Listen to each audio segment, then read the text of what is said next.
Hello, my name is Javi Rodriguez, and this is 6 Degrees of Movies, a web application that I worked on with my teammates Bernardo Rodriguez and Jerrick Dale Pallera. The goal of this project is to take two movies, a starting movie and an ending movie, and connect them by a path.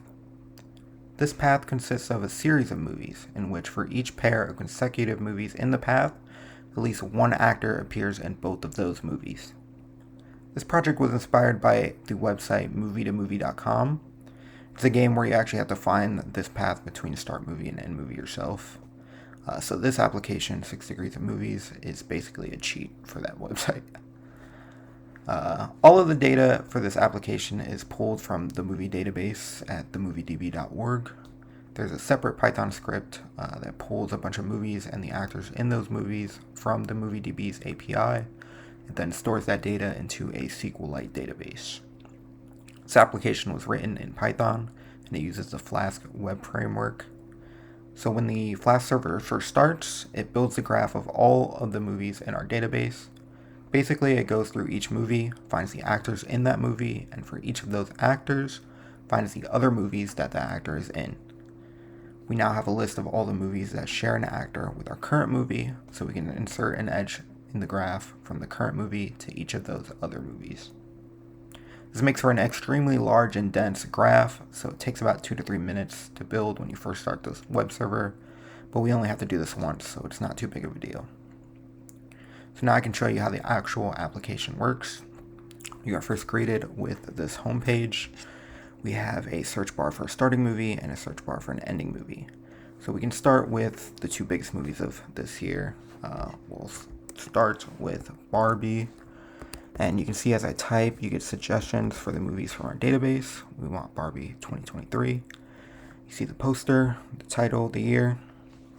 You go to the end search bar. We want Oppenheimer. Click it. And now we want Barbie to Oppenheimer.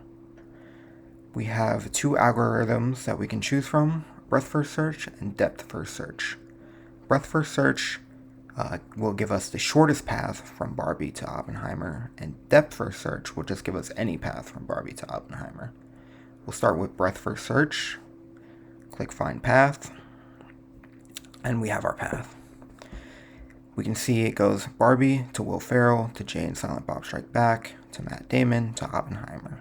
This means that Will Ferrell appears in both Barbie and Jay and Silent Bob Strike Back, and Matt Damon appears in Jay and Silent Bob Strike Back and Oppenheimer. So Barbie and Oppenheimer are connected by those two actors and that movie, Jay and Silent Bob Strike Back. The distance in this path from Oppenheimer to Barbie is two actors, you can see. And the execution time of that algorithm was 0.0738 seconds. We can try it again with depth first search. We'll go Barbie to Oppenheimer. Depth first search. Click find path. You can see it's already taking a little bit longer, and we have this giant path from Barbie to Oppenheimer. It's a path of a distance of 64, so there's 64 actors between Barbie and Oppenheimer, and the execution time of that algorithm was 1.8717 seconds.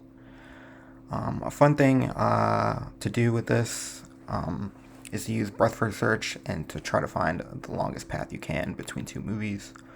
I find the strategy for that is to pick a really old movie. So since it's Christmas time, we'll try It's a Wonderful Life. And the end movie, you should choose like a newer, kind of smaller movie. So one I liked was Totally Killer. It's a fun little slasher movie. Breadth first search, find path, and we can see that they are connected. We have Tom Coleman in It's a Wonderful Life and The Killing, Rodney Dangerfield in The Killing and Casper, A Spirited Beginning, and Brendan O'Brien in Casper, A Spirited Beginning and Totally Killer. So those movies are connected by those actors. Again, it's a distance of 3, and it took 0.1494 seconds to execute that algorithm. So that's our project. I had a lot of fun, and I hope you think it's cool.